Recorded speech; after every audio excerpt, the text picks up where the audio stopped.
My name is DK और हमारी class में चल रहा है हिस्ट्री। अगर आप इस वीडियो पर नए हैं तो मैं आपको सजेस्ट करूंगा कि आप पहले 4 वीडियो देख लें तभी इसके बाद आएँ, नहीं तो आपको ये शायद बहुत कम समझ आए। तो चलिए शुरू करते हैं। ऋग वैदिक कालीन अर्थव्यवस्था। देखिए हम थोड़ा बता देते हैं कि कल की क्लास में हमने क्या डिस्कस किया था। कल की क्लास में हमने हड़प्पा सभ्यता कंप्लीट करके सीधा वैदिक सभ्यता में उतर गए थे। वैदिक सभ्यता को भी हम 2 तरीके से अध्ययन करते हैं, ऋग वैदिक कालीन अर्थ मतलब ऋग वैदिक काल और फिर उत्तर वैदिक काल। ऋग वैदिक काल का जो टाइम पीरियड है वो 1500 बीसी से 1000 बीसी के बीच है, और जबकि उत्तर वैदिक काल 1000 बीसी से 600 बीसी के जो बीच का टाइम पीरियड है इसका हम अध्ययन करते हैं। अध्ययन का तरीका बिल्कुल वही रहने वाला है जो हड़प्पा सभ्यता के दौरान था। हड़प्पा सभ्यता में हमने अर्थव्यवस्था की विशेषता मतलब हड़प्पा कालीन अर्थव्यवस्था, हड़प्पा कालीन सामाजिक व्यवस्था, हड़प्पा कालीन राजनीतिक व्यवस्था और उनका धर्म, ये हमने पढ़ा था। यहाँ भी हम ऐसे ही पढ़ेंगे।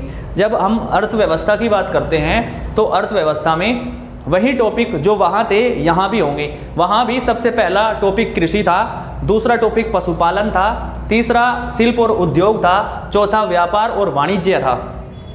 आज की जो क्लास होगी उसमें ऋग वैदिक काल और उत्तर वैदिक काल दोनों कालों की आपस में तुलना होगी। मतलब अर्थव्यवस्था हम केवल ऋग वेद काल की नहीं पढ़ेंगे, हम उत्तर वैदिक काल की अर्थव्यवस्था को इसके साथ ही पढ़ेंगे, मतलब एक कंपैरिजन के साथ हम इसको पढ़ेंगे। तो चलिए शुरू करते हैं। ऋग वैदिक कालीन अर्थव्यवस्था। ऋग वैदिक काल पहली बात तो ग्रामीण सभ्यता थी, और ये लोग इन लोगों का जो प्राथमिक पेशा वो पशुपालन था, कृषि इनका द्वितीय पेशा है। जबकि अगर आप हड़प्पा सभ्यता को देखोगे तो वहाँ पर उनका प्राथमिक पेशा कृषि है। तो इसका मतलब कृषि इनका द्वितीय पेशा है, और ये जो फसल उगा रहे हैं वो जो मतलब उस वक्त इसको यव कहते थे, और हल को यहाँ पे लागल कहा जाता था। इनकी जो कृषि है वो निर्वाह योग्य है। जबकि अगर आपने देखा हो हड़प्पा सभ्यता की वीडियो आप देख के आए हैं तो वहाँ पे जो कृषि हो रही थी वो अधिशेष्य की स्थिति थी, और उसी से वो जो सभ्यता थी वो नगरीय सभ्यता में बदली थी। लेकिन यहाँ पर जो कृषि है वो निर्वाह योग्य है, मतलब अपना जीवन यापन करने के लिए ही ये कृषि कर रहे हैं। ये सबसे ज़्यादा जो निर्भर हैं वे पशुपालन पर हैं, मतलब इनका जो प्राथमिक पेशा है वो पशुपालन है, और ये लोग गायें पालते थे। गायें इनका सर्वाधिक महत्वपूर्ण पशु था, और गाय के लिए ये लोग अघन्य का मतलब होता है न मारे जाने योग्य। गाय को यदि कोई व्यक्ति मार देता था तो ऋग वैदिक काल में उसको मृत्यु दंड की सजा दी जाती थी। और इसके महत्व को आप इसी से देख सकते हैं कि बहुत सारे शब्द गाय पर आधारित हैं। जैसे राजा को गोप्ता कहा जाता है, जैसे समय को गोधुली कहा जाता है, जैसे दूरी को गवयुति कहा जाता है, जैसे पुत्री को दुहिता। मतलब अपनी पुत्री की तुलना गाय से ये लोग कर रहे हैं। ये इस गाय के महत्व को दर्शा रहा है। ऋग वैदिक काल में गाय महत्वपूर्ण पशु थी। इसके बाद 1-2 शब्द और हैं, जैसे युद्ध को गवष्टि कहा जाता था, और गाय अघन्य बता ही दिया। और अतिथि गोहंता का मतलब यहाँ ये नहीं है कि गाय की हत्या करने वाला, यहाँ इस बात का मतलब ये है कि अतिथि के लिए हमारी गाय भी समर्पित है। मतलब अतिथि देवो भव की जो संकल्पना है उसका साक्ष्य यहाँ से मिलता है। तो अभी हमने ये देखा कि पशुपालन इनका प्राथमिक पेशा था और कृषि इनका द्वितीय पेशा था। एक पशु की भूमिका जो सबसे ज़्यादा महत्वपूर्ण है, हड़प्पा सभ्यता के निवासी घोड़े से परिचित बिल्कुल नहीं थे, और बल्कि वहाँ पे अस्थियों के साक्ष्य मिले हैं। आप किस जगह से मिले हैं कमेंट बॉक्स में लिखना। घोड़े की जो भूमिका है इनके लिए बहुत महत्वपूर्ण है, क्योंकि इनके पास यातायात का एक उपयुक्त साधन मौजूद है। एक स्थान से दूसरे स्थान तक ये आसानी से जा सकते हैं। तो घोड़े की महत्वपूर्ण भूमिका है। और तो और घोड़ा युद्ध में काम आ रहा है, मतलब युद्ध जीतने में सहायक है, लंबी दूरी तय करने में सहायक है। इस वजह से घोड़ा इनके लिए महत्वपूर्ण पशुपालन, नंबर 1 पे गाय और नंबर 2 पे घोड़ा। फिर देखिए मैं बात हड़प्पा सभ्यता का रेफरेंस लेके बता रहा हूँ। जैसे वहाँ पे भी शिल्प उद्योग की बात करते थे, वहाँ पे धातु निर्माण होता था, ईंट भवनों का निर्माण होता था। यहाँ ऐसा नहीं है। वहाँ का जो उद्योग है वह बहुत सफल था, वह बहुत विकसित था। यहाँ पे उद्योग जब आप देखोगे तो वो बहुत सीमित है। मृद भांड तो बन रहे हैं क्योंकि देखो गाय पे निर्भर हैं। गाय से हमें क्या प्राप्त हो रहा है? एकमात्र आजीविका का अच्छा स्रोत गाय है, क्योंकि गाय से दूध की प्राप्ति हो रही है। गाय से दूध के साथ मक्खन मिल रहा है, घी मिल रहा है, लस्सी मिल रही है। भरण पोषण का अच्छा साधन गाय हैं। तो दूध को रखने के लिए मृद भांडों की आवश्यकता है। अगर आप ये बातें समझ लो तो आपको चीज़ें समझ आ जाएंगी कि क्या इनका मुख्य पेशा रहा होगा। तो मृद भांड उद्योग यहाँ थे। गाय को एक जगह पे उनकी सुरक्षा रखने के लिए, गाय को बांधने के लिए रस्सी की आवश्यकता है, तो रस्सी उद्योग भी विकसित हैं। लकड़ी के सामान, और उस वक्त के जो बढ़ाई थे उनका नाम तस्कन था। तो जैसे हम बात करते हैं धातु की, तो धातु से ये लोग परिचित थे और धातु को अयस्क कहते थे। लेकिन देखो एक प्रश्न है कि क्या आर्य लोहे से परिचित थे? तो बिल्कुल हाँ, लोहे से परिचित थे। क्या लोहे के साक्ष्य ऋग्वैदिक कला मतलब ऋग्वैदिक समाज में देखने को मिलते हैं? तो नहीं, ऋग्वैदिक समाज में लोहा दिखाई नहीं देता है। लोहे की भूमिका उत्तर वैदिक काल में देखने को मिलेगी। इसका मतलब लोहे से ऋग्वैदिक कालीन समाज परिचित नहीं है। इसके बाद व्यापार और वाणिज्य। देखो व्यापार, जैसे हड़प्पा सभ्यता के निवासी व्यापार अंतरराष्ट्रीय स्तर पर भी कर रहे थे। जैसे मैंने एक एग्जाम्पल भी दिया था, अफगानिस्तान से सोना चांदी ये सब चीज़ें मंगा रहे थे। अन्य देशों से उनका व्यापार था। लोथल उनका बंदरगाह था। यहाँ ऐसा है क्या? यहाँ ऐसा नहीं है। इनका व्यापार सीमित है, क्योंकि निर्वाह जो कृषि है वो केवल अपने भरण पोषण हेतु कर रहे हैं। फिर प्रणाली कैसी है? देखो वस्तु के बदले वस्तु की प्रणाली। हड़प्पा सभ्यता में भी वस्तु के बदले वस्तु दी जाती थी। इधर से अनाज जाता था, उधर से महत्वपूर्ण धातु आती थी। इधर से निर्यात करने के लिए हाथी दांत जाता था, उधर से चांदी आ जाती थी, टीन आ जाता था, कांस्य बना लेते थे। तो ये सब चीजें थी वहां पे। लेकिन यहाँ पे वस्तु विनिमय प्रणाली है, तो वस्तु के बदले वस्तु दी जा रही है। अच्छा, व्यापार समूह, एक व्यापार समूह है जिसका जिक्र मिलता है, उसे पाणी कहते हैं। ये डायरेक्ट प्रश्न है कि पाणी एक शब्द है, इसका मतलब क्या है? तो ऋग्वेद काल में व्यापारियों के एक समूह को पाणी कहा जाता है। अच्छा, क्या ये लोग ब्याज देते थे? ब्याज लेना और देना गलत मानते थे, लेकिन उसके लिए शब्द का प्रयोग मिलता है सूदखोर या वेकनाट। तो सूदखोर को वेकनाट कहते थे, जो ब्याज देता था और लेता था, वेकनाट। अब इसके बाद जो है ना, स्वरूप कैसा था? जैसे हड़प्पा सभ्यता एक नगरीय सभ्यता थी, तो ये ग्रामीण सभ्यता थी। मतलब इनकी जो अर्थव्यवस्था थी वो कबीलाई जीवन ये व्यतीत कर रहे थे। फिर देखो अर्थव्यवस्था ऋग्वेद काल से निकल के उत्तर वैदिक काल, मतलब एक देखो 1500 बीसी से 1000 बीसी और 1000 से 600 बीसी, इन 400 सालों में जो बदलाव हुआ हम उसी को पढ़ते हैं। और मैं कह रहा हूं ऋग्वेद काल को हम उत्तर वैदिक काल के साथ जोड़कर पढ़ेंगे, क्योंकि पढ़ना आसान होगा, मेरी भी ऊर्जा बचेगी। कृषि का टॉपिक दोबारा से फिर आएगा। पशुपालन में क्या बदलाव हुए में देखने को मिलेंगे, शिल्प उद्योग में क्या बदलाव हुए, और व्यापार वाणिज्य में क्या हुआ, और अर्थव्यवस्था कैसे बदली, ये हम सब पढ़ेंगे। अब देखो, जब हम उत्तर वैदिक कालीन अर्थव्यवस्था की बात करते हैं तो परिवर्तन का जो मुख्य कारण था वो था कृषि। और कृषि भी क्यों कर रहे हैं? क्योंकि इस समाज में उत्तर वैदिक कालीन अर्थव्यवस्था में लोहे की भूमिका अति महत्वपूर्ण है, क्योंकि इन लोगों ने लोहे का उपयोग करना शुरू कर दिया। और जैसे ही लोहे का उपयोग होगा तो अब ये इनके लिए पेड़ काटना बड़ा आसान है, क्योंकि बड़े बड़े खेतों को ये लोग खाली कर सकते हैं। इसका मतलब ये है कि अब इनके पास खेती करने के लिए उपयुक्त जगह मौजूद है। तो लोहे का प्रयोग से खेती बढ़ेगी। और इनका जो मुख्य जो पेशा है, पहले जो पशुपालन इनका प्राथमिक पेशा था, अब इनका प्राथमिक पेशा कृषि हो जाएगा। और जैसे ही कृषि होगा तो ये जैसे हड़प्पा सभ्यता को नगरीय सभ्यता बनाने में कृषि अधिशेष्य का योगदान है, उसी तरह यहाँ पर उत्तर वैदिक काल में लोहे की प्राप्ति से भूमि का विस्तार होना या भूमि पर खेती होना इनको नगरीय सभ्यता की ओर लेकर जाएगा। देखो इनका जो मुख्य पेशा है वो कृषि है। और ये जौ, तो ये इनका जो पहले ये उगा रहे थे जौ, अब जौ के साथ साथ ये गेहूं भी उगा रहे हैं, धान और चावल की खेती भी ये लोग कर रहे हैं। कृषि क्षेत्र में विस्तार से पहले तो खेत खाली पड़े हैं, क्योंकि जब पैदावार नहीं हो रहे हैं तो उनके लिए उनका महत्व शून्य के बराबर है, और महत्व केवल पहले गाय का था, लेकिन आगे चलने के बाद भूमि का महत्व भी बढ़ा और भू स्वामित्व की योजना।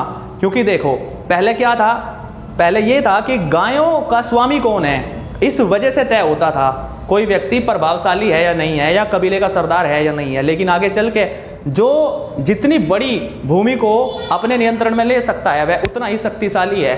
इसका मतलब ये है कि यहाँ पे भू राजस्व की प्राप्ति होने लगेगी। फिर इसके बाद शिल्प उद्योग की बात करते हैं। जैसे वहाँ पे मृद भांड रस्सी वगैरह के उद्योग बन रहे थे, लेकिन क्योंकि यहाँ पे लोहे की प्राप्ति हुई है तो लोहे से लोह उद्योग का विकास होगा, और युद्ध में इस्तेमाल होने वाले जो अस्त्र शस्त्र है उनके निर्माण करने वाले लोगों की भूमिका होगी। इसका मतलब यहाँ पे लोह शिल्प उद्योग विकसित होगा। और वस्तु विनिमय प्रणाली, अभी भी प्रणाली वही है, वस्तु के बदले वस्तु दे रहे हैं ये लोग, तो वस्तु विनिमय प्रणाली में कोई अंतर देखने को नहीं मिलता ऋग्वैदिक काल और उत्तर वैदिक काल में। फिर राजनीतिक दशा की जब हम बात करते हैं, अब देखो ये था इनकी अर्थव्यवस्था। अगला जो पॉइंट है वो है कि ऋग्वैदिक काल में राजनीतिक व्यवस्था कैसी थी और उत्तर वैदिक काल में राजनीतिक व्यवस्था का स्वरूप कैसा था। तो ऋग्वैदिक कालीन, क्योंकि कबीला ही था, ग्रामीण सभ्यता थी, तो कबीले का जो प्रधान होता था उसको राजा ये लोग कहते थे। और राजा के लिए एक शब्द का प्रयोग है जिसका नाम है जनस्य गोप।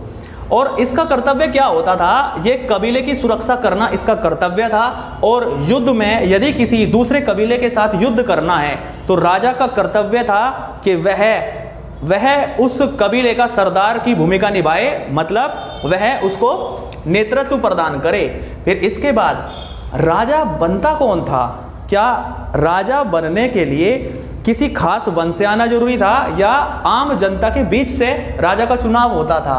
तो देखो यहाँ पे राजा राजतंत्रात्मक पद्धति से आता था, मतलब एक ही वंश के लोग राजा बन सकते थे। लेकिन क्या राजा निरंकुश था, मतलब राजा जिसको चाहे उसी को सजा दे दे, या राजा निरंकुशता का मतलब ये होता है कि उसी का कानून चलेगा।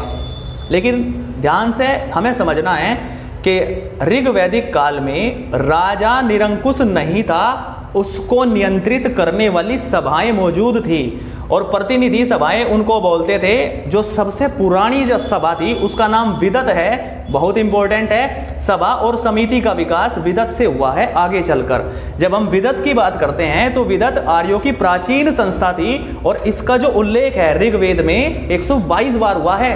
सैनिक और असैनिक कार्यों का जो सैनिक और असैनिक कार्य हैं इनके कार्यों में निर्णायक भूमिका विदत की होती थी।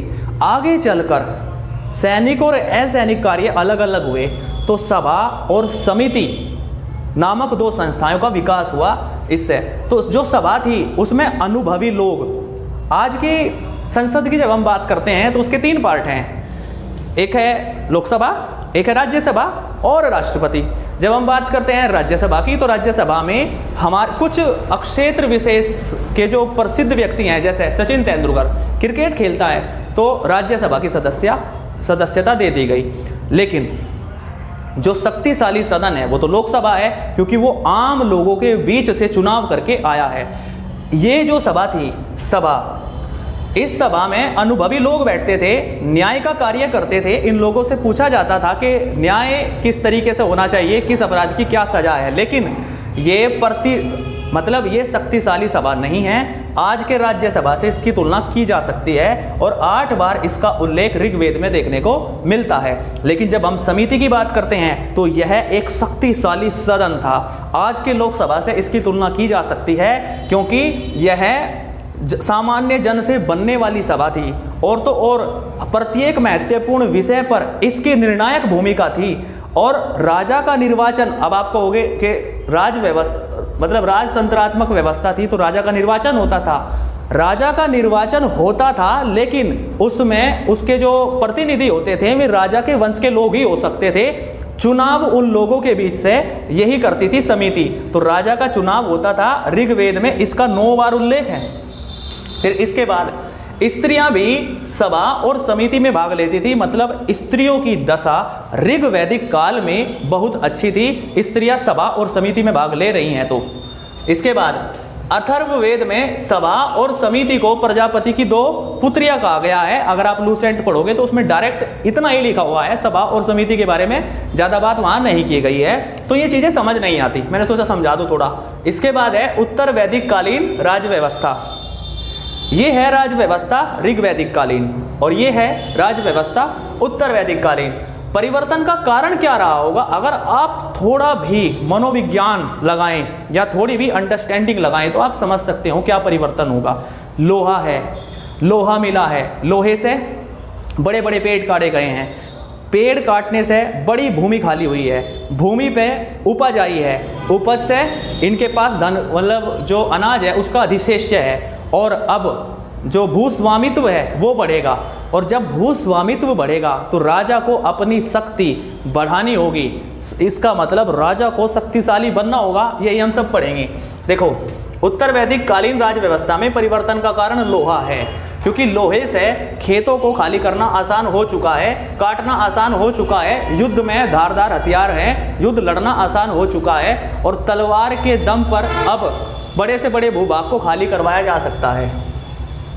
कृषि अब प्राथमिक पेशा हो चुकी है और भू स्वामित्व की अवधारणा यहाँ पे आ चुकी है। जब हम बात करते हैं राजा की शक्ति की, तो राजा की शक्ति बढ़ी है।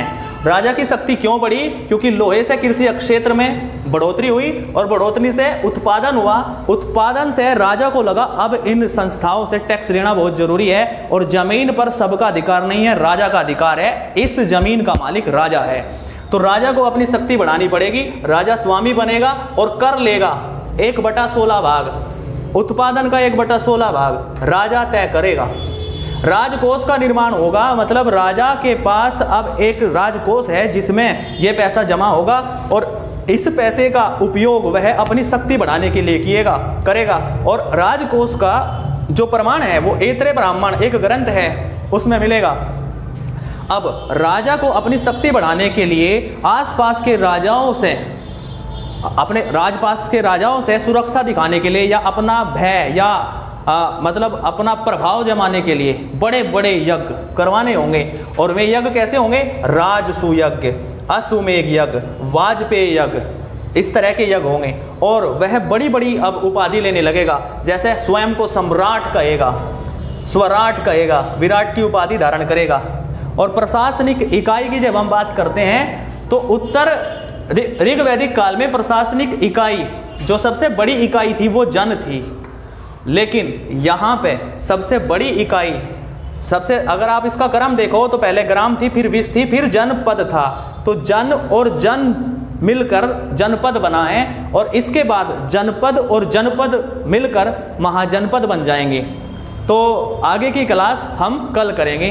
Thank you very much. अगर आप मेरी वीडियो पर नए हैं तो प्लीज़ लाइक करिए, सब्सक्राइब करिए, और धन्यवाद।